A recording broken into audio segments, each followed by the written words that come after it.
Welcome, here I've got Honor 8A and I'm gonna show you how to change photo resolution in the camera app at this device.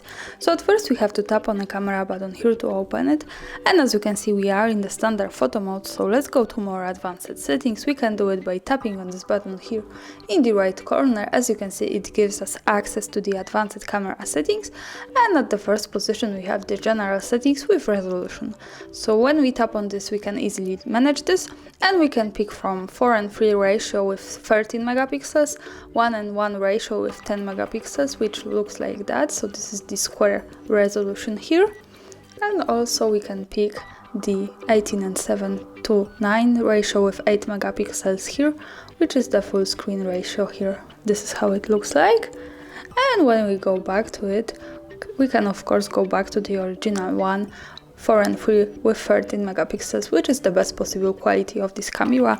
So this is how it works. Thanks for watching, subscribe our channel and leave that thumbs up.